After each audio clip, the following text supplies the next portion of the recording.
Good evening and welcome to the Week in Review. I'm Paris Schutz. We'll be joined by our Week in Review guests in just a moment. But first, some of today's top stories. Two candidates launched their bids for Chicago mayor this week and now add another, the current mayor. Mayor Lori Lightfoot is preparing to formally launch her mayoral reelection next week, possibly on Wednesday. The exact time and date has not yet been finalized, and the mayor is expected to appear with a handful of alderpeople. And you can check out our website for more information. Area highways are getting more security cameras to assist law enforcement with carjackings, shootings, and other crimes. Governor J.B. Pritzker signed into law two bills that expand the use of expressway cameras in 24 Illinois counties. That'll include new cameras on DuSable Lakeshore Drive as well as Chicago's interstate highways. This is in addition to the 150 automated license plate readers that Illinois State Police have installed along Chicago's expressways.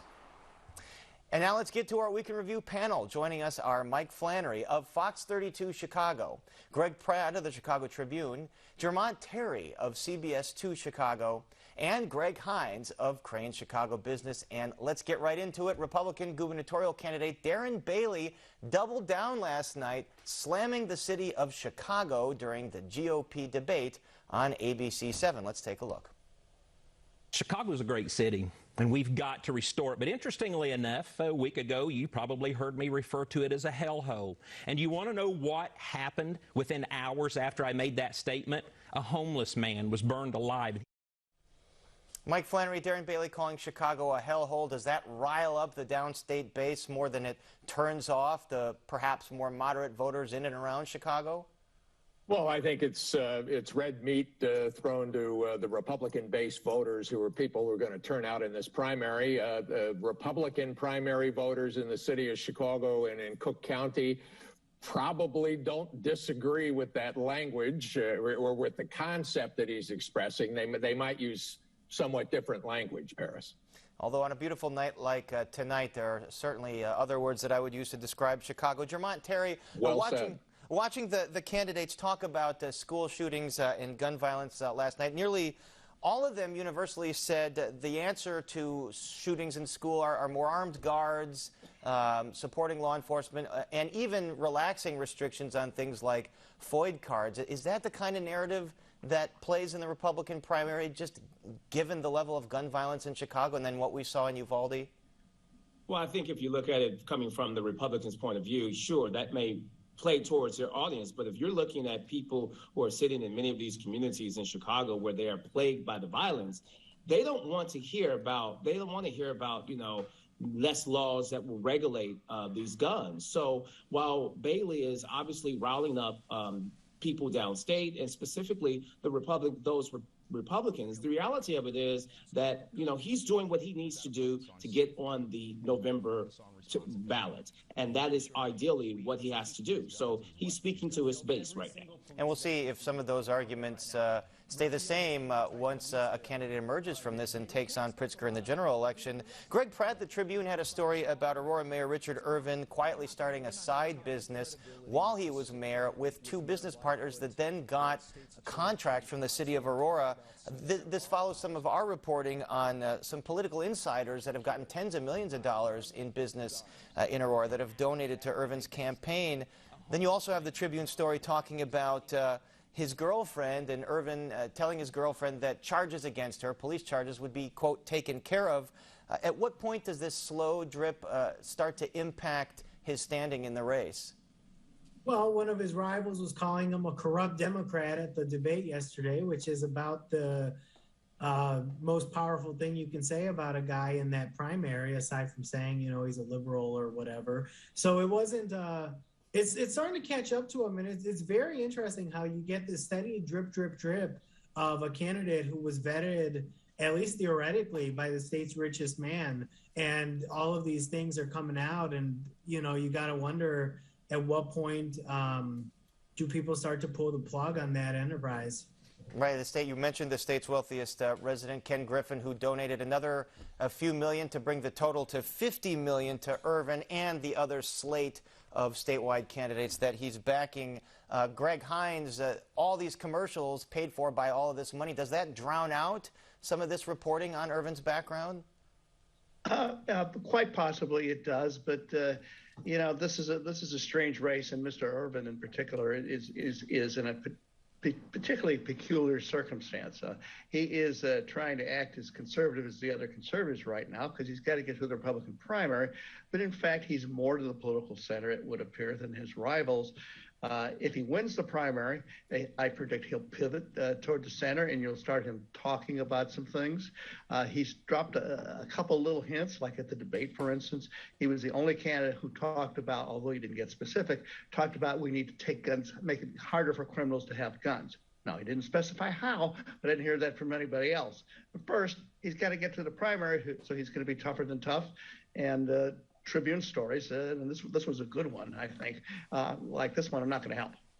Well, what I thought was one of the best Tribune stories, the most revealing, was by Rick Pearson, where he noted how when he was running for mayor, Mayor Irvin was sending the same mailer but describing himself as a conservative in one and a liberal in the other. It wasn't quite those words, but he was sending the same thing to different audiences, and it's a real interesting chameleon act that he's trying to pull off. Right, he was saying in one pamphlet that conservative public officials supported him, and then in another pamphlet that more liberal public officials supported him and conservatives rejected him. But Mike Flannery, you were going to jump in there. Yeah, I think it's worth noting that the story that the Greggs are citing did include a quote from a professor who has studied ethics and the impact of these kinds of scandals, and said he didn't see anything egregious in these stories. And you guys have talked about Scientel Paris at WTTW. Again. This is sort of par for the course for the way campaign contributions follow contracts and positive actions by local officials. It doesn't appear to violate any laws. Right, but as we mentioned in Illinois, the story in Illinois is often what is within the bounds of the law, not what is without the bounds of the law. Jermont Terry... it just fell off a truck in the Illinois tradition. That's the way it is. That's a good way to put it. Jermont Terry, a couple debates this week. There are more debates to come. We don't know who is going to participate, but do you think they moved the needle, especially given the fact that so many voters in this primary are undecided right now? I believe, obviously, we have those undecided voters, but when you look at, Irvin leading the race right now, the reality of it is, if you look at it, you have Bailey and you have Irvin, and they are two individuals right now trying to play to the core of the Republicans in Illinois. Bailey is trying to, at the very best, trying to play at the core of saying, look, I'm a true conservative. I'm about, funding police. And Irvin right now has to try to convince Republicans that he is, in fact, a Republican. And if either one prevails this month, the reality of it is that's when we're going to see potentially someone else coming out. Because you ask yourself, if Darren Bailey is so convinced that Chicago is a hellhole, will that get him over the hump if he becomes gets to the primary? You have to keep in mind, Chicago is the economic engine for the state. And if you're going to try to say that you don't need Chicago and Illinois, then that could potentially, he may have to change the direction of what he's saying now if he gets to the primary the general election in November. Certainly. So I think there's going to be something that we're going to see the candidates change, whoever gets past this election. And one of the folks in Illinois that want Bailey to be the person to get to the general is super conservative billionaire Dick Uihlein, who's donated to this point something like $9 million to Bailey's campaign. Greg Hines, is more to come, and what is that money going toward?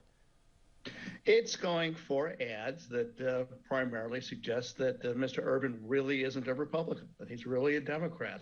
My favorite of the bunch is the one that shows him this kind of wheel with him next to Lori Lightfoot. There's another one about him with Mr. Pritzker. He is vulnerable on all of that.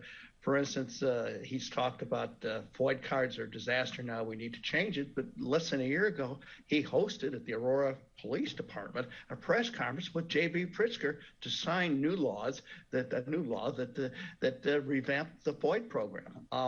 The idea everybody running against him is trying to get across the idea with some success. We'll see if it works, that, hey, this guy isn't a true conservative. He's a true Republican. He's a Democrat who's going to flip. He probably needs to do it. It'd be helpful to him in the general election, but he's got to make it to the general election. Right. And Greg and Paris, can I just throw one thing in? I mean, J.B. Pritzker is spending, he's another billionaire who's in there. You're absolutely right. Getting involved in the Republican primary. He's trying to get Darren Bailey nominated, believing, like Josh Shapiro in Pennsylvania, the Democrat who got Mr. Mastriano over the finish line with a similar ploy. Pritzker thinks that he'll just wipe the floor with Darren Bailey in the fall. I mean, if Irvin does survive this onslaught, though, I think a lot of voters are going to remember it, and they're going to say, wait a minute, here's the guy who everybody said, if he makes it through this gauntlet, all this, J.B. Pritzker may end up regretting some of those commercials. And there might be more money from Ken Griffin. Ed Germont, you want to jump in?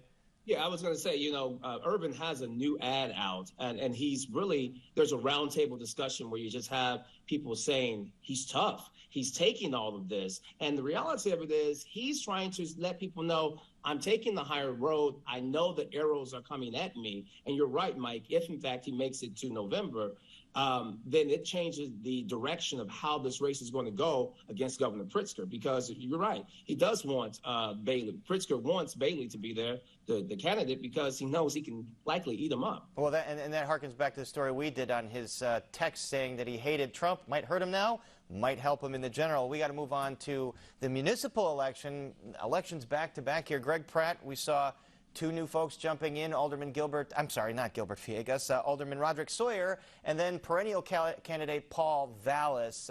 Starting with Vallis, he only got 5% of the vote last time around running for mayor. Is there any reason to believe that he has a better path this time?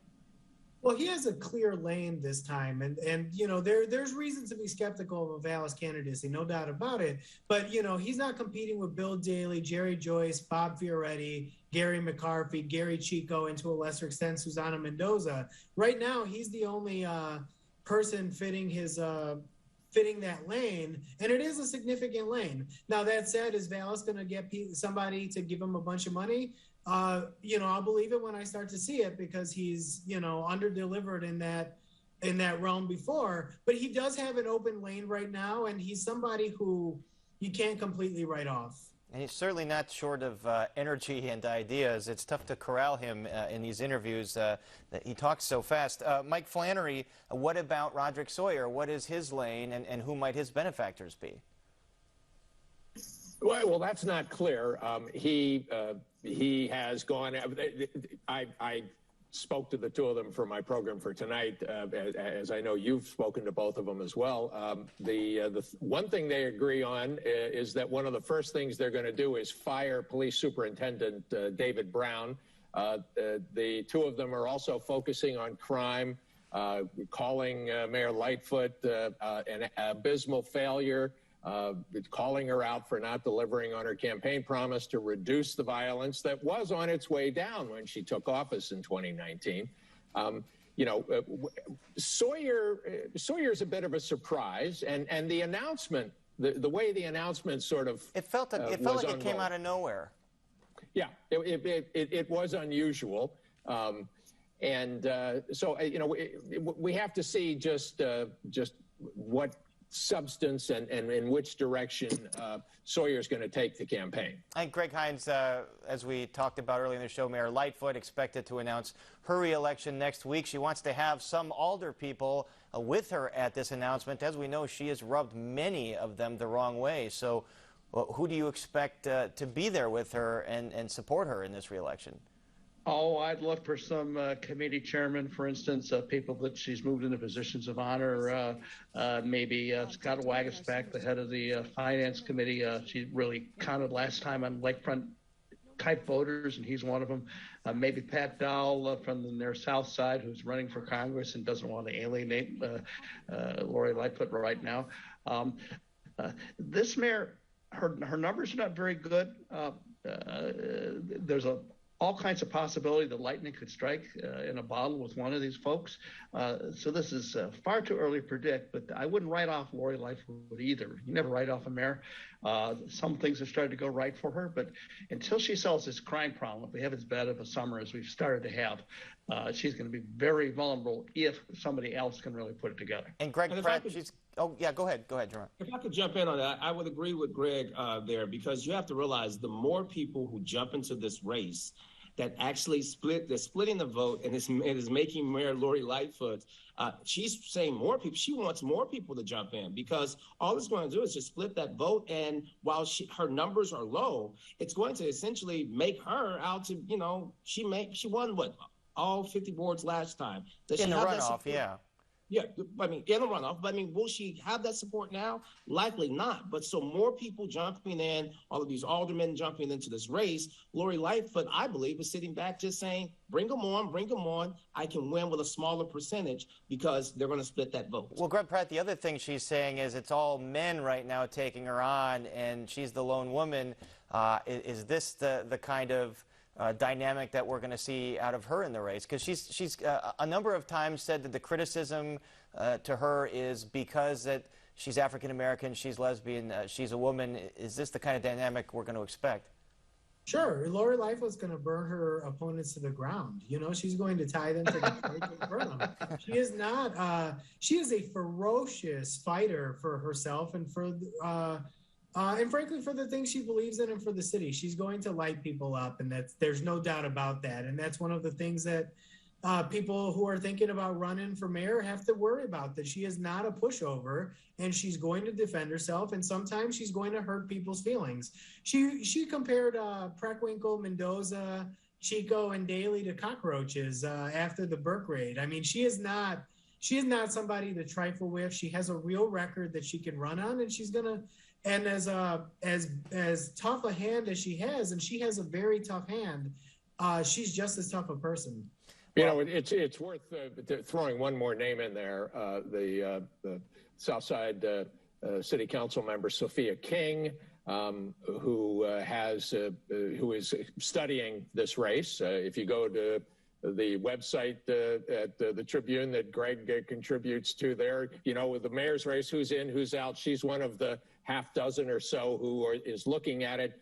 If Sophia King gets in, that'll change that dynamic. What about former Governor Pat Quinn? It seems like someone's whispering to reporters that he's interested. I wouldn't be surprised if that person whispering to reporters is named Pat Quinn. But what about him? Well, Pat likes to have his name out there. There's no question about it. I'm a little skeptical of that one, but I think Mike is right that the field is not set yet here. We're going to see some more candidates, maybe a big one, because there's a lot of interest in taking on Lightfoot. Greg Pratt is right. You can't write her off.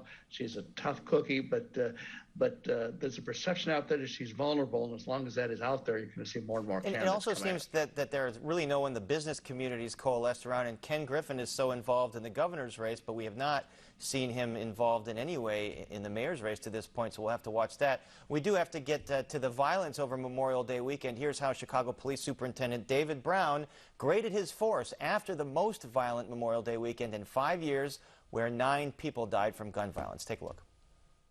So let's see what grade I would give. A for bravery, or A for courage, dedication, A for commitment.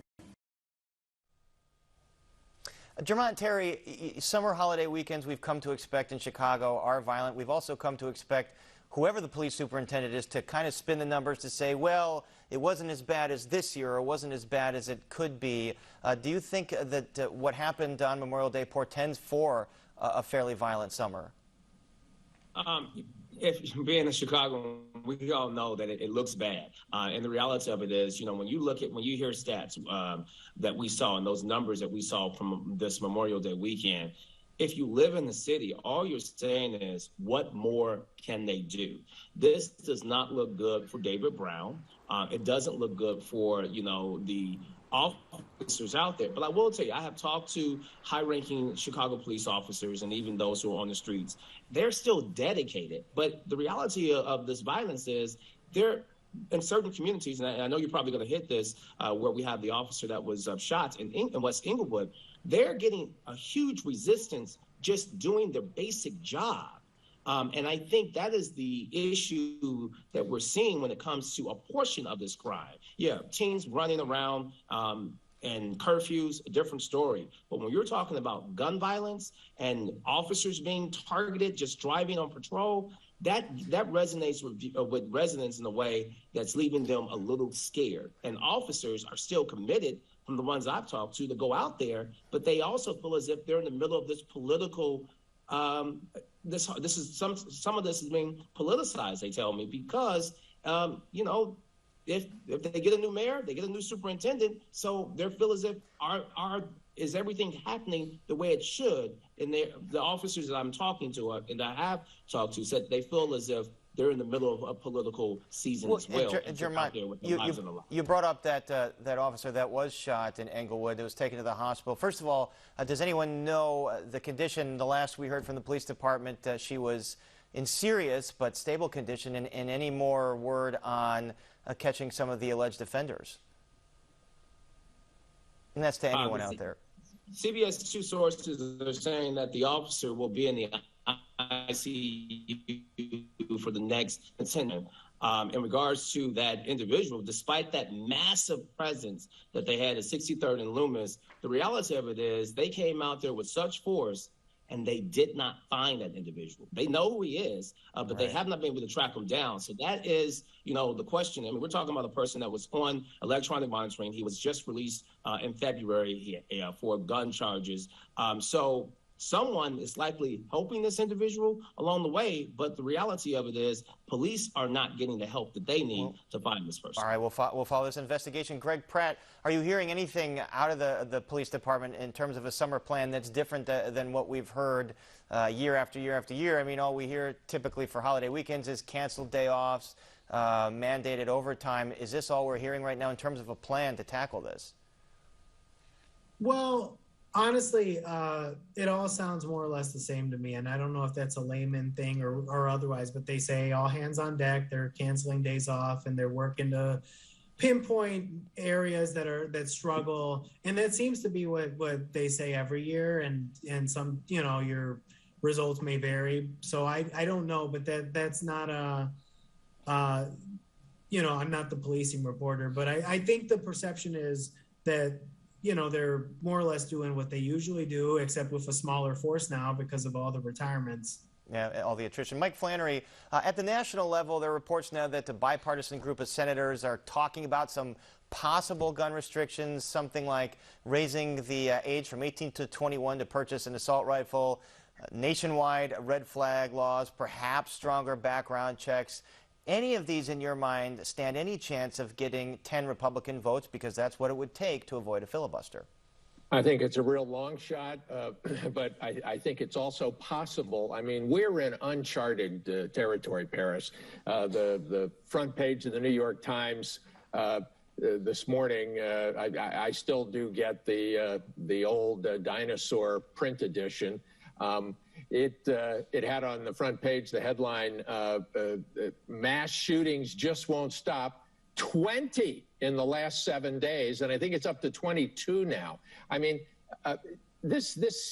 there are a number of Republicans in competitive states who would like to see this removed as an issue. They'd like to do something at the fringes on this issue, maybe strengthening background checks, maybe something more, but not the kind of thing that Mayor Lightfoot today out in Reno, Nevada, told the U.S. Conference of Mayors she needs. She sounded more pessimistic than I've ever heard her publicly today when she said there's no magic solution to this shooting. She sounded like, don't look at me. She said it's the feds who have to stop the guns from coming into cities like Chicago. The mayor of Kansas City then jumped to the microphone and said pretty much the same thing. All right, we have a few seconds. I want to get back local. Greg Hines, Cook County Sheriff Tom Dart has 3 challengers in his race. He's tried to knock them off the ballot. He didn't show up to a debate at the Union League Club with them. What's going on in this race? Well, I think that like all entrenched incumbents, Tom Dart figures that people know who he is, that they don't know who his opponents are. I think he does have a little bit of reason for concern, though, if his opponents can catch on. They seem to have some pretty good material, but he's playing it safe. He's playing rope-a-dope, trying to run out the clock. There's, 3 weeks left, and that may be a successful strategy. All right, well, we've run out the clock successfully here on the Week in Review. We're out of time. So our thanks to Mike Flannery, Greg Pratt, Jermont Terry, and Greg Hines. And that is our show for this Friday night. Don't forget you can get Chicago Tonight and the Week in Review streamed on Facebook, YouTube, and our website, WTTW.com/news. And be sure to join us tomorrow night at 6 for Chicago Tonight Latino Voices. And then immediately after that, Chicago Tonight Black Voices at 6:30. And then we're back at 7 o'clock all next week. And now for the Week in Review, I'm Paris Schutz. Thank you so much for watching. Stay healthy and safe, and enjoy this wonderful weekend.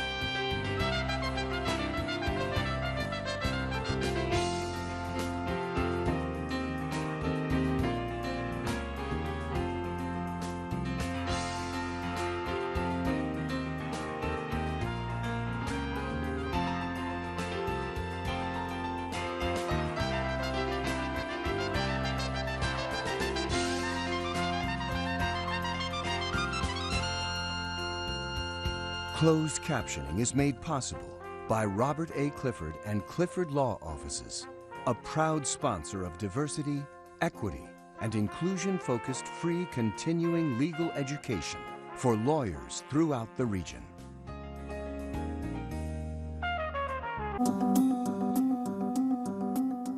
When they saw how red the sky was, they said that it was Judgment Day. The city was a landscape of utter devastation. Chicago will rise again. The Great Chicago Fire on Chicago Stories.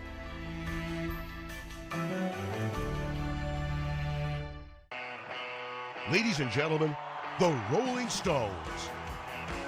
It was a concert for